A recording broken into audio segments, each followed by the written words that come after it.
여러분, 치매로 모든 걸 잊어가면서도 단 한 사람의 이름만 기억하는 사람이 있다면 그건 어떤 의미일까요? 그리고 그 이름의 주인이 60년 만에 나타난다면요. 오늘 그 일이 실제로 벌어졌습니다. 지금부터 들려드리겠습니다. 어머니가 울고 있었습니다. 장례식장 영정 사진 앞에서 소리조차 내지 못한 채 그저 가만히 눈물만 흘리고 있었어요. 소연은 그 모습이 너무 낯설었습니다. 어머니가 우는 걸 살면서 단 한 번도 본 적이 없었거든요. 아버지가 돌아가시던 날에도 어머니는 그냥 손을 잡고 있었죠. 그 손이 차가워질 때까지 아무 말 없이 옆에 있었습니다. 그런 어머니가 오늘은 낯선 장례식장 한복판에서 소리 없이 울고 있었어요. 소연은 어머니 팔을 잡고 영정 사진을 바라봤습니다. 나이 든 남자였어요. 웃고 있었는데 눈이 가늘어지면서 웃는 표정이었죠. 어머니는 이 남자와 무슨 사이였을까요? 그리고 왜 오늘 이 장례식장 앞에서 울고 있는 걸까요? 오늘 이야기는 여기서 시작됩니다. 봄날 아침 신문 부고란에서 그리고 60년 전 한 여자아이의 마음에서 정숙이 12살이던 해 1964년이었습니다. 서울 변두리의 작은 초등학교였어요. 이민주는 같은 반 남자아이였는데 두 줄 옆에 앉아 있었습니다. 조용한 아이였어요. 그런데 웃을 때 눈이 가늘어졌죠. 정숙은 그 눈이 좋았어요. 왜 좋은지는 설명할 수 없었지만 그냥 좋았습니다. 수업 시간에 자꾸 그쪽으로 눈이 갔어요. 민준이 답을 맞히면 이상하게 기분이 좋았고 틀리면 조금 안타까웠습니다. 자기 일도 아닌데 말이죠. 그해 봄 소풍날이었어요. 파란 하늘에 솔잎 냄새와 나비가 가득했고 아이들은 떼지어 앉아서 도시락을 먹었습니다. 그런데 민주는 나무 그늘 아래 혼자였어요. 정숙은 말을 걸고 싶었습니다. 같이 먹자고 하고 싶었죠. 그런데 끝내 못했어요. 그냥 그쪽을 가끔 바라보면서 먹었습니다. 소풍 가던 날 아침이 생각났어요. 정숙은 도시락 뚜껑을 몇 번이나 열어봤습니다. 어머니가 김밥을 반듯하게 말아 넣어주셨는데 이상하게 그날은 도시락보다 학교에 먼저 가고 싶었어요. 민준도 올까? 무슨 도시락을 싸왔을까? 그런 생각을 했습니다. 그런데 막상 소풍날에는 아무 말도 못했어요. 그 기억이 오랜 세월이 흘러도 봄이 오면 올라왔습니다. 그해 겨울 민준이 전학을 갔어요. 마지막 날 반 전체를 향해 고개를 숙이고 교실을 나갔습니다. 정숙은 손을 흔들지도 못했어요. 그냥 앉아 있었죠. 교실 문이 닫혔습니다. 그 탁 소리가 한평생이 흘렀는데도 아직 귀에 남아 있었어요. 그 뒤로 결혼을 했고 아이를 낳았고 남편을 먼저 보냈습니다. 많은 일이 있었어요. 그래도 봄이 오면 생각났습니다. 꽃이 피기 시작하면 솔잎 냄새가 나면 아이들이 소풍 가는 걸 보면 자동으로 그 아이가 떠올랐어요. 그날 아침도 평범한 봄날이었습니다. 봄볕은 평소처럼 거실로 스며들고 있었고 커피 향도 늘 그렇듯 은은했어요. 정숙은 아침마다 신문을 봤습니다. 50년 넘게 해온 습관이었어요. 커피 한 잔을 옆에 두고 안경을 고쳐 쓰고 천천히 읽었죠. 나이가 드니까 부고란도 보게 됐습니다. 아는 사람이 거기 있을 수도 있으니까요. 그날도 그렇게 부고란을 넘기다가 멈췄어요. 이름 하나에서 이민준, 1951년생, 향년 73세, 유족 아들 이재홍. 정숙은 그 이름을 본 뒤 신문을 내려놓지 못했습니다. 부고란의 작은 글씨 속에 박혀있는 세 글자였어요. 원래 부고란은 늘 작고 빽빽하죠. 그런데 그날만큼은 다른 이름들이 다 흐려지고 그 세 글자만 유난히 크게 보였습니다. 신문을 내려놓으려다 못 내려놓았어요. 이 이름을 놓으면 안 될 것 같았습니다. 왜 그런지는 몰랐어요. 그냥 그랬습니다. 눈물이 났어요. 소리 없이 소연이 주방에서 나오다가 어머니를 봤습니다. 어머니가 울고 있었어요. 소연은 달려갔습니다. 어머니, 왜 그래요? 어디 아파요? 아니야. 그럼 왜 울어요? 어머니, 이 사람 누구예요? 정숙은 한참 신문 속 그 이름을 바라봤어요. 그러다가 말했습니다. 아주 오래된 이름을 꺼내듯이 내가 좋아했던 아이야. 초등학교 때. 소연은 그 말을 듣고 멈췄습니다. 어머니가 좋아했던 아이. 초등학교 때. 그게 60년도 더 된 이야기였는데 어머니는 지금 그 이름 하나에 울고 있었어요. 소연은 어머니를 봤습니다. 71살 어머니가 신문을 손에 들고 울고 있었어요. 그 얼굴이 분명 어머니 얼굴인데 오늘은 달라 보였습니다. 71살이 아니라 12살처럼 보였어요. 소연은 생각했습니다. 어머니한테도 12살이 있었구나. 오늘 처음으로 그게 실감이 났어요. 교실에 앉아서 남자아이를 바라보던 12살 말을 걸고 싶었는데 못했던 그 봄날이 어머니한테도 있었구나. 소연은 어머니 손을 봤습니다.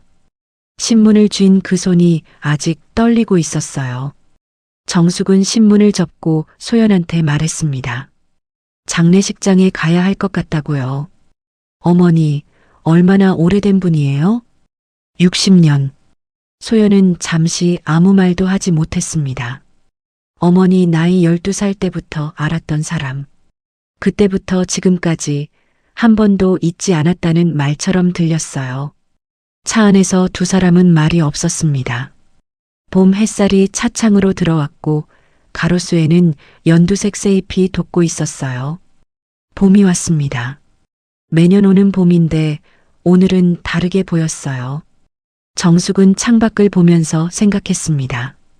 가면 뭐라고 해야 하나? 초등학교 때 같은 반이었는데요. 라고 해야 하나?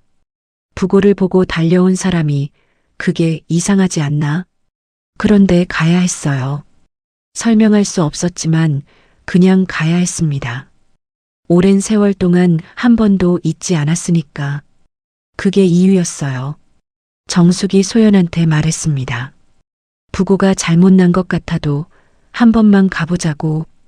소연이 말없이 핸들을 틀었어요. 어머니가 가자고 하면 가야 했습니다. 소연이 어머니를 모시고 장례식장으로 갔습니다. 서울 시내의 대형 병원이었어요. 엘리베이터를 타고 지하로 내려갔습니다. 내려가는 동안 정숙은 손을 꼭 쥐고 있었어요. 소연은 그 손을 봤습니다. 아무 말도 하지 않았어요. 문이 열리자 국화꽃 냄새가 났습니다. 낮은 음악이 흘렀고 조문객들이 낮은 목소리로 이야기를 나눴어요. 빈소 목록에 이민준, 사무실이라고 적혀 있었습니다. 그런데 사무실 앞에 사람이 많았어요. 부고란을 보고 찾아온 분들이었습니다. 상주 옆에 선 젊은 남자가 당황한 표정으로 찾아온 분들을 맞이하고 있었어요. 뭔가 수습하는 것 같았습니다. 가까이 가보니 남자가 말하고 있었어요. 아버지가 돌아가신 게 아니라고. 신문에 부고가 잘못 실린 거라고 했습니다. 같은 이름의 다른 분 부고였는데 아버지 성함이랑 똑같아서 혼선이 생겼다고 했어요. 정숙은 그 말을 들으면서 굳었습니다. 동명이인이었어요. 그러면 민주는 살아있는 건가요? 죽지 않은 건가요? 정숙은 그 자리에 서 있었습니다. 방금 전까지 이 사람이 죽었다고 생각했어요. 그래서 울었고 여기까지 달려왔는데 살아있다고 했습니다. 그 말이 귀에 들어오는데 한참 걸렸어요. 사람들이 하나둘 빈소를 나갔습니다. 정숙은 그 남자한테 다가갔어요. 혹시 이민준 씨 아드님이세요? 네. 이재홍이라고 합니다. 저는 박정숙이라고 해요. 초등학교 때 같은 반이었는데 재홍이 정숙을 봤어요. 그러다가 뭔가 알아보는 눈빛이 됐습니다. 처음 보는 사람인데 왜 저런 표정을 짓는지. 박정숙이요? 재홍이 그 이름을 확인하듯 말했습니다. 아버지가 그 이름을 말씀하신 적이 있어요. 정숙은 심장이 내려앉는 것 같았습니다. 민준이 자신의 이름을 말했다고. 언제, 어떻게, 무슨 말로. 재홍이 말을 이었어요. 아버지가 지금 요양원에 계신다고 했습니다. 치매를 앓고 계신데 많은 것을 잊으셨다고 했어요. 그런데 이상하게 박정숙이라는 이름만은 기억하신다고 했습니다. 잠들기 전에 혼자 멍하니 계실 때 그 이름을 가끔 부르신다고 했어요. 재홍이 핸드폰을 꺼내 연락처를 알려줬습니다. 한번 찾아와 주시겠냐고 했어요. 아버지가 분명히 반가워하실 거라고 했습니다. 정숙은 그 번호를 받았어요. 손끝이 가늘게 떨렸습니다. 살아있었어요. 이민주는 살아있었습니다. 더 놀라운 건 치매로 많은 것을 잊었는데도 박정숙이라는 이름만은 기억하고 있었다는 거였어요. 왜 민주는 많은 것을 잊으면서도 그 이름만은 기억하고 있었을까요? 그리고 그 이름 뒤에는 어떤 이야기가 숨어 있었을까요? 며칠이 지났습니다. 정숙은 매일 생각했어요. 가야 하는데. 그날 밤 잠을 못 잤습니다.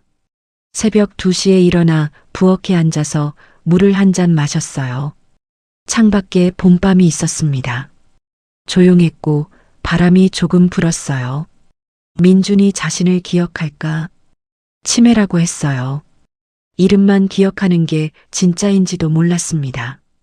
모른다고 해도 괜찮다고 생각했어요. 그냥 보고 싶었습니다. 살아있다는 걸 눈으로 확인하고 싶었어요. 그런데 사실 그것만은 아니었습니다. 확인하고 싶은 게 하나 더 있었어요. 그 이름을 정말 기억하는지, 박정숙이라는 이름을, 자신의 이름을, 왜 그걸 확인하고 싶은지는 몰랐습니다. 그냥 확인하고 싶었어요. 그런데 마음이 떨렸습니다. 71살인데 이렇게 떨리는 게 이상했어요. 그 소풍날 말을 걸고 싶었을 때처럼, 교실 문이 닫히기 전에 손을 흔들고 싶었을 때처럼, 12살 때처럼 떨렸습니다. 정숙은 거울 앞에 섰어요. 내일 뭘 입어야 할지 생각했습니다. 그러다가 웃었어요. 이 나이에 뭘 입을지 고민하고 있었습니다. 12살 때 소풍 전날 밤처럼 거울 속에는 주름진 얼굴이 있었어요. 머리가 휘었고 이른한 살이었습니다. 그런데 눈빛이 오늘은 이상하게 젊어 보였어요. 60년 전 마음이 오늘 다시 깨어난 거겠죠. 내일은 말을 할 수 있을까요? 12살 때 못했던 그 말을. 소연이 운전을 했습니다. 경기도 외곽의 요양원이었어요. 개나리가 노랗게 물든 담벼락을 지나쳤고 주차장에 차를 세웠을 때 정숙이 말했습니다. 나 긴장되는 것 같아. 소연이 웃었어요. 71살 어머니가 긴장된다고 했습니다. 12살 때처럼. 민준의 아들 재홍이 먼저 와 있었어요. 긴 복도를 걸어갔습니다. 소독약 냄새가 났어요. 창밖으로 봄꽃이 피어있는 정원이 보였습니다. 복도 끝 창문으로 봄빛이 길게 들어오고 있었어요. 정숙은 그 빛 위를 천천히 걸었습니다. 한 걸음 더 가면 만날 수 있었고 한 걸음 더 가면 도망가고 싶었어요. 이상한 마음이었죠. 그 아이가 이 복도 끝에 있었습니다. 12살 때 두 줄 옆에 앉아있던 그 아이가, 소풍날 혼자 도시락을 먹던 그 아이가. 소연이 어머니 등을 살짝 밀었어요. 말없이. 방 앞에서 정숙이 멈췄습니다. 심장이 뛰었어요. 오랜 세월 만이었습니다. 12살 이후로 처음이었죠. 이 문 너머에 그 아이가 있었습니다. 문을 노크했어요. 들어오세요 라는 소리가 들렸어요. 재홍이 문을 열었습니다. 할아버지가 창가에 앉아 있었어요. 순자야, 머리가 휘었고 주름이 있었습니다. 봄볕이 그 얼굴에 내리쬐고 있었어요. 그런데 눈빛이 선명했습니다. 그 눈이, 순자야, 정숙은 그 눈을 알았어요. 오랜 세월이 흘렀는데 눈이 가늘어지는 순자야. 그 눈이 그 눈이었습니다. 소풍날 나무 그늘 아래 혼자 앉아서 순자야, 도시락을 먹던 아이의 눈이었어요. 아버지, 손님이 오셨어요. 순자야, 민준이 정숙을 봤습니다. 오래 봤어요.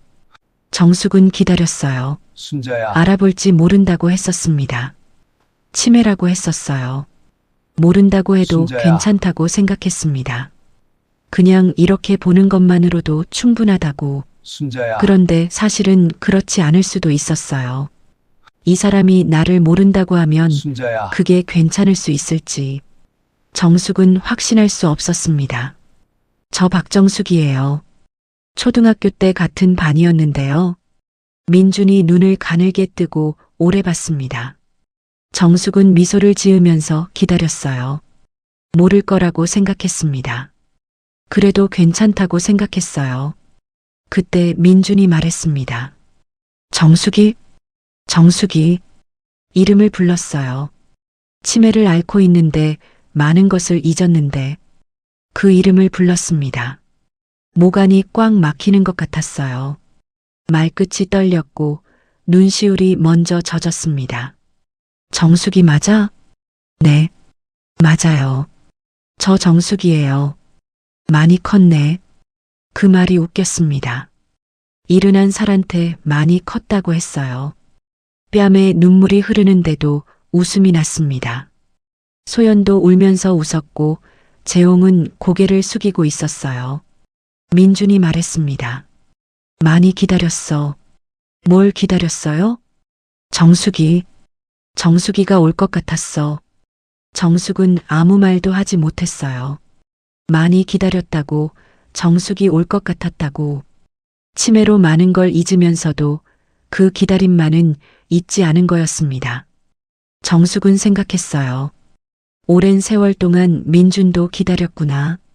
소풍날 정숙이 말을 걸어주기를 기다렸던 것처럼 그 뒤로 한평생 정숙이 오기를 기다렸구나.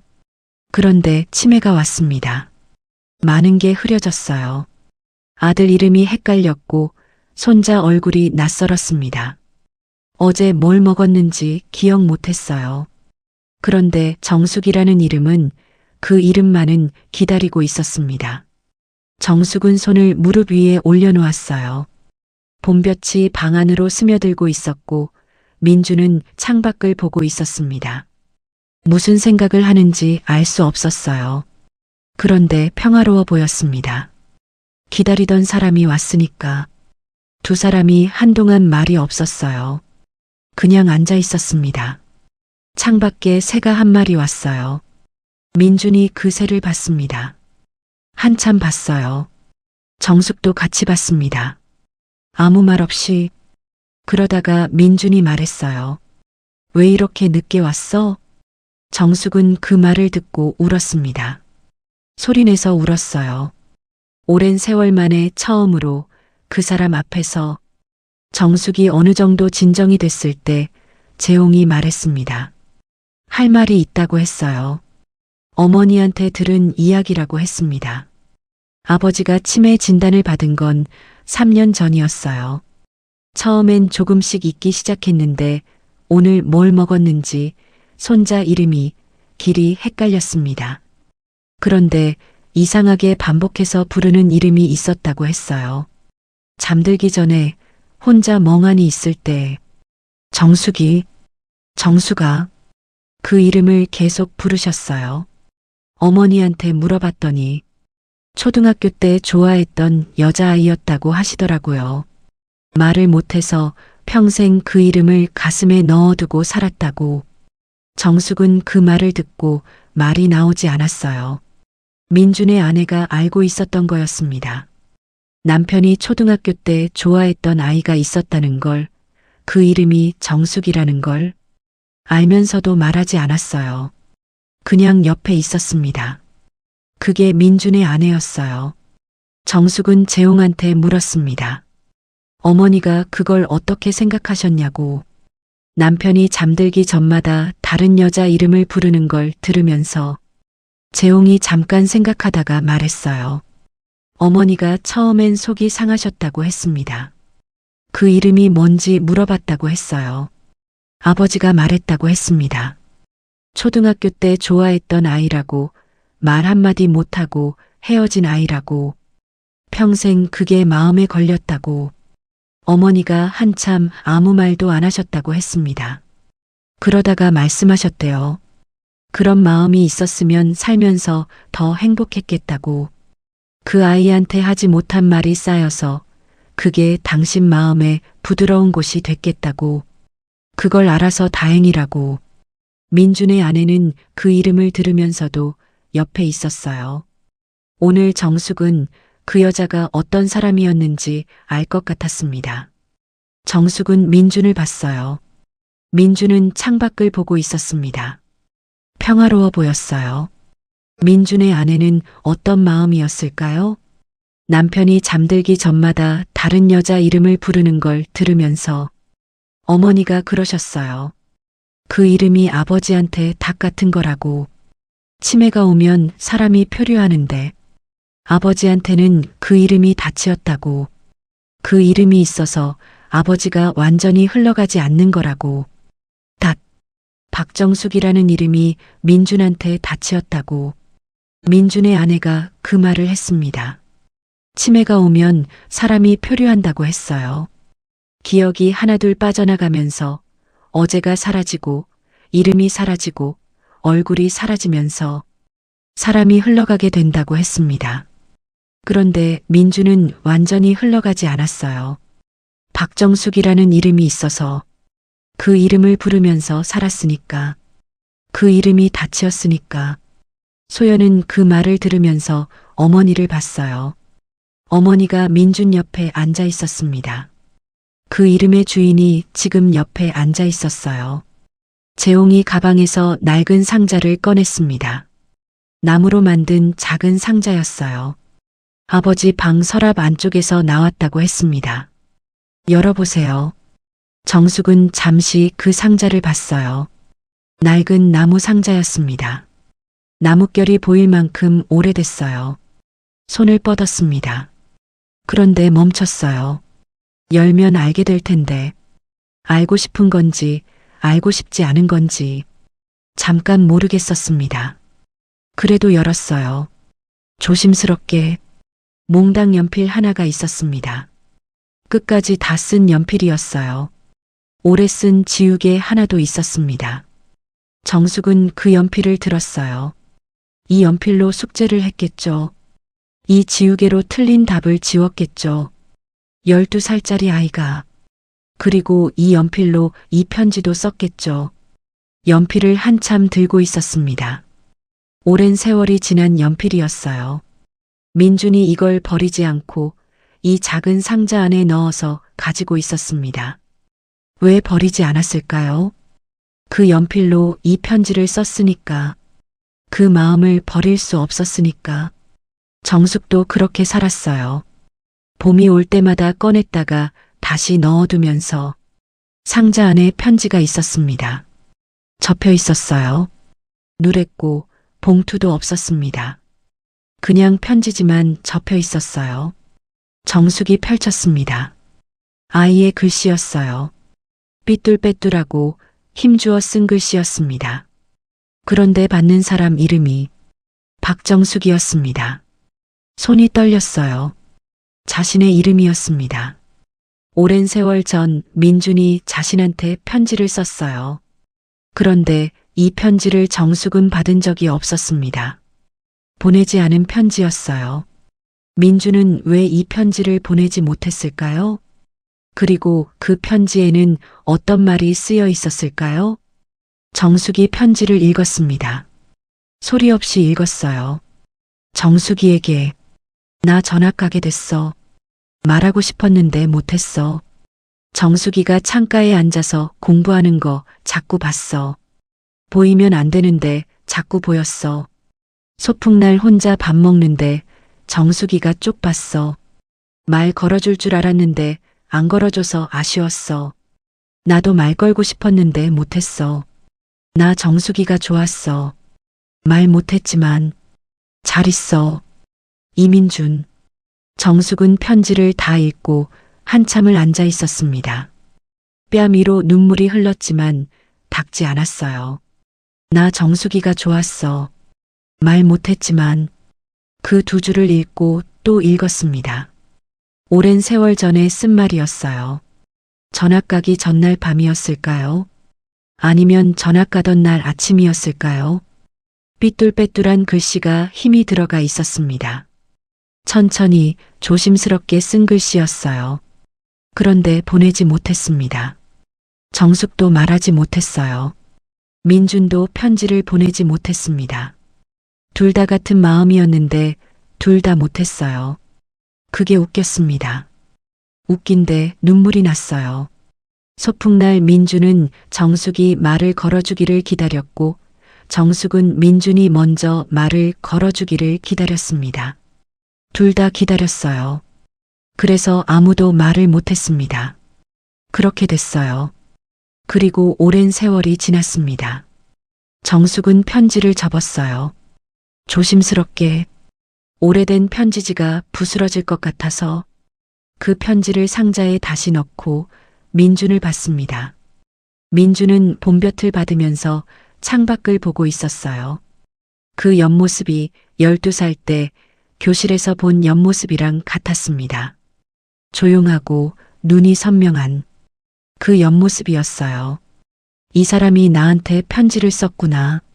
말 못했지만 이라고 썼구나. 나도 말 못했는데. 우리 둘 다 말 못했는데. 그게 오랜 세월이 됐구나. 정숙이 민준을 봤어요. 민준은 봄볕을 받으면서 창밖을 보고 있었습니다. 나도 좋아했어요. 말을 못했지만 60년 동안 민준이 정숙을 봤어요. 눈이 가늘어졌습니다. 12살 때 그 표정이었어요. 알아. 그 두 글자였습니다.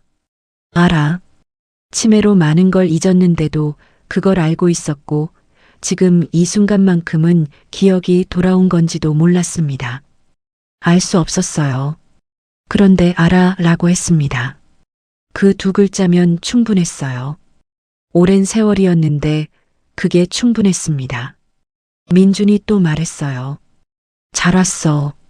정숙은 그 말을 듣고 한참 아무 말도 하지 못했습니다. 잘 왔어. 기다렸는데 잘 왔어. 그 말이 너무 좋아서 가슴 어딘가가 무너지는 것 같았어요. 잘 왔어. 오랜 세월 만에 들은 그 두 글자가 세상에서 제일 따뜻한 말이었습니다. 민준이 정숙을 봤어요. 눈이 가늘어졌습니다. 웃는 표정이었어요. 알아. 기다렸어. 그 네 글자가 오랜 세월을 건너서 왔습니다. 짧은 말이었는데 그 짧은 말이 오랜 세월을 건너왔어요. 정숙이 웃었습니다. 눈물이 흘렀어요. 동시에 소연이 재홍한테 조용히 물었습니다. 아버지가 저런 날이 자주 있냐고. 아니라고 했어요. 대부분은 멍하니 계신다고 했습니다. 그런데 이상하게 박정숙이라는 이름을 부르는 날에 더 맑으시다고 했어요. 그 이름이 아버지한테 화나게 해주는 것 같다고.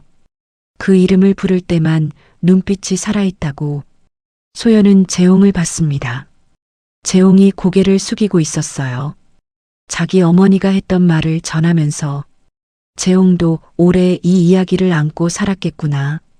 그런데 여기 있었습니다. 그 이름의 주인을 찾아서 지금 이 자리에 있었어요. 소연은 복도 유리창 너머로 그 장면을 봤습니다. 두 사람이 나란히 앉아 있었어요. 봄볕 아래 그냥 앉아 있었습니다. 말이 없었어요. 소연은 핸드폰을 꺼냈어요. 사진을 찍었습니다. 나중에 어머니한테 드리려고. 한평생 이 마음을 가지고 살았구나. 말하지 않았을 뿐. 잊지 않았구나. 그날 이후로 정숙은 요양원을 자주 갔습니다. 어떤 날은 정숙이라고 불렀어요. 어떤 날은 누구냐고 물었습니다. 정숙은 알게 됐어요. 알아보는 날보다 못 알아보는 날에 더 오래 곁에 있어야 한다는 걸. 맑은 날엔 귤을 까서 건넸습니다. 민준이 말없이 받아서 먹었어요. 그걸 보는 게 좋았습니다. 못 알아보는 날엔 귤을 그냥 내려놓고 창밖을 봤어요. 민준도 창밖을 봤습니다. 말이 없었어요. 그래도 좋았습니다. 소연이 물었어요. 모르는 날이 더 많은데 힘들지 않냐고. 맑은 날이 오면 되니까. 그날 하루가 충분해. 그러던 어느 날이었어요. 정숙이 병실 문을 열었습니다. 민준이 창가에 앉아 있었어요. 안녕하세요. 저 박정숙이에요. 민준이 정숙을 봤습니다. 오래 봤어요. 그런데 눈빛이 달랐습니다. 흐릿했어요. 어디서 오셨어요? 정숙은 굳었습니다. 완전히 모르는 거였어요. 이름도 얼굴도. 그래도 정숙은 그냥 옆에 앉았습니다. 아무 말 없이 창밖 봄볕이 들어오는 그 방에서 그냥 옆에 있었어요. 요양원을 나오면서 정숙은 울었습니다. 소연 앞에서 처음으로. 오늘은 몰랐어. 소연이 어머니 손을 잡았어요. 말없이 응. 그게 전부였습니다. 설명도 없었고 이유도 없었어요. 그냥 응, 이었습니다. 소연은 그 한 글자를 들으면서 생각했어요. 어머니한테 이 사람이 어떤 존재인지. 오랜 세월 동안 봄마다 생각났던 사람이 어디서 오셨어요? 라고 물어도 그래도 간다고 하는 사람이 어머니한테 그런 사람이었구나. 소연이 어머니 손을 잡았습니다. 어머니가 소연 손을 꼭 잡았어요. 두 사람이 그냥 말이 없었습니다. 봄바람이 불었어요. 요양원 앞 나무가 흔들렸습니다. 그게 좋았어요. 그래도 갔습니다. 다음 주에도 갔어요. 맑은 날이기를 바라면서 그의 봄이 깊어졌습니다. 요양원 정원에 진달래가 피고 목련이 폈어요. 정숙이 민준 옆에 앉아 있었습니다. 민준이 맑은 날이었어요. 좋은 날이네. 그러게요. 정숙이 왔으니까 좋은 날이야. 정숙이 웃었습니다. 민준도 웃었어요. 봄볕이 두 사람한테 내리쬐었습니다. 소연은 복도 유리창 너머로 그 장면을 봤어요. 사진을 찍었습니다. 나중에 어머니한테 드리려고. 한평생 이 마음을 가지고 살았구나. 말하지 않았을 뿐. 잊지 않았구나. 세상에는 말하지 못한 마음을 가슴에 넣어두고 오래 사는 사람들이 있습니다. 어떤 마음은 세월이 지나도 사라지지 않아요. 늦었다고 생각한 날이 어쩌면 가장 알맞은 날일지도 모릅니다.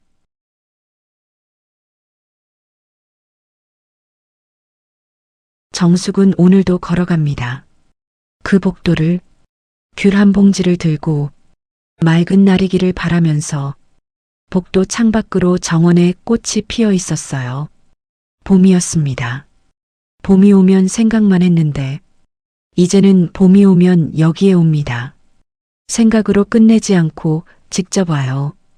그게 달라진 거였습니다. 그게 다였어요. 잘 왔어. 그 두 글자를 또 듣고 싶어서 요양원 문을 나서면서 하늘을 봤습니다. 파란 봄 하늘이었어요. 1964년 소풍날 하늘처럼. 소연이 옆에 서 있었습니다. 저 하늘색이. 왜요? 소풍날 하늘색이랑 똑같아. 12살 때. 소연은 어머니를 봤습니다. 눈물이 조금 남아있는데 웃고 있었어요. 소연은 그 얼굴을 오래 봤습니다. 나중에 이 얼굴이 기억날 것 같았어요. 어머니가 하늘을 보면서 웃던 이 얼굴이.